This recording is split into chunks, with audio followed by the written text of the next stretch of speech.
નિવેદનથી જૂનાગઢના રાજકારણમાં નવી ચર્ચાઓ જાગી છે. ચૂંટણીના આ ગરમાવા વચ્ચે જવાહર ચાવડાના આ નિવેદને જૂનાગઢના રાજકારણમાં નવી ચર્ચા જગાવી છે. તેમણે ખાસ ઉલ્લેખ કર્યો હતો કે જ્યારે બહાર હતા અને -44 ડિગ્રી જેટલા ઠંડા વાતાવરણમાં હતા ત્યારે પણ અહીંના લોકોએ તેમના ઈશારાને સમજીને જે પરિણામ આપ્યું છે તે બદલ તેઓ આભારી છે. પ્રવીણ ચાવડાની જીત બાદ પણ લોકોમાં ભારે ઉત્સાહ જોવા મળ્યો હતો અને જવાહર ચાવડા જિંદાબાદના નારાઓથી પરિસર ગુંજી ઉઠ્યું હતું.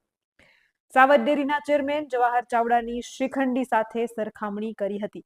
જૂનાગઢ જિલ્લાના સાવજ ડેરીના ચેરમેન અને પૂર્વ મંત્રી જવાહર ચાવડા વચ્ચે લાંબા સમયથી ચાલી રહેલી રાજકીય લડાઈ વધુ તેજ બની છે. પાલિકા પંચાયતની ચૂંટણી સમયે કણજા બેઠક પર ભાજપની ટિકિટ પર ચૂંટણી લડી રહેલા સાવજ ડેરીના ચેરમેન દિનેશ ખટારિયાના પુત્રવધુની આપના ઉમેદવાર સામે હાર થતા રાજનીતિ ગરમાઈ છે. 30 એપ્રિલે વંથલી પાસે આવેલી સાવજ ડેરીમાં યોજાયેલ એક કાર્યક્રમ દરમિયાન ભાજપ નેતા અને સાવજ ડેરીના ચેરમેન દિનેશ ખટારિયાએ ખુલ્લીને પ્રહાર કરતા કહ્યું હતું કે મારી જવાહર ચાવડા સામે રાજકીય લડાઈ છે. જો તેમનામાં તાકાત હોય તો ખુલ્લીને સામે આવવું જોઈએ. શિખંડીની જેમ પીઠ પાછળ ખંજર ભોંકવાનું બંધ કરવું જોઈએ.